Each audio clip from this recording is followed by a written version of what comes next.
दिल्ली में जीवनदायिनी हवा अब दमघोंटू हो चली है। दिल्ली और उसके आसपास के इलाकों में लगातार बढ़ता AQI का स्तर अब लोगों में स्वास्थ्य चिंताओं को बढ़ा रहा है।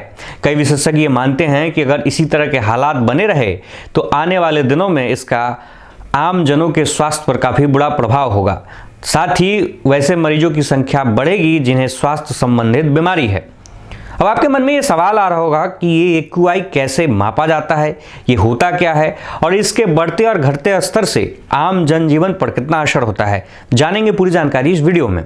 AQI यानी कि एयर क्वालिटी इंडेक्स, जिसे हिंदी में वायु गुणवत्ता सूचकांक कहा जाता है, एक विधि है जिससे ये पता लगाया जाता है कि किसी विशेष स्थान की हवा में कितना प्रदूषण मिला है और उससे ये मापा जाता है कि वो हवा स्वास्थ्य पर क्या बुरा प्रभाव डालेगी।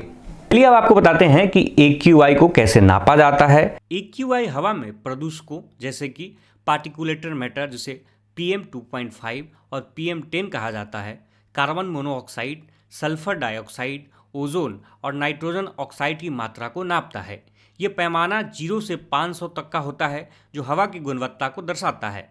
आमतौर पे आप इसे ऐसे समझिए कि ये एक थर्मामीटर की तरह काम करता है, लेकिन तापमान के बजाय वायु में कितना प्रदूषण है ये दिखाता है। विशेषज्ञ ये मानते हैं कि खराब वायु गुणवत्ता सूचकांक लोगों के स्वास्थ्य पर काफी बुरा असर डालता है। AQI को नंबर के हिसाब से अलग अलग श्रेणियों में बांटा गया है।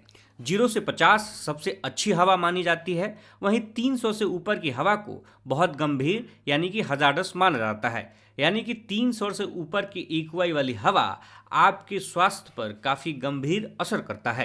ये ध्यान रखना महत्वपूर्ण है कि AQI के पैमाने और श्रेणियाँ अलग अलग देश और विभिन्न एजेंसियों के लिए थोड़ा अलग होता है, लेकिन सबका मूल सिद्धांत एक ही होता है, हवा की गुणवत्ता को लोगों तक पहुँचाना।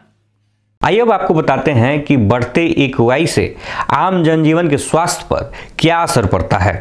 AQI के उच्च स्तर से श्वसन और हृदय संबंधित रोग वाले बच्चों और बुजुर्गों को सबसे अधिक परेशानी होती है।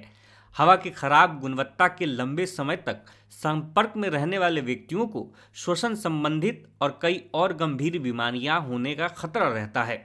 हवा की गुणवत्ता खराब होने पर बाहरी गतिविधियों को कम करने और घर के अंदर रहने की सलाह दी जाती है। दिल्ली के लोग लगातार अब सरकार से अपील कर रहे हैं कि वो AQI को कम करने के लिए प्रयास करें और तमाम कड़े नियमों को भी लागू करें।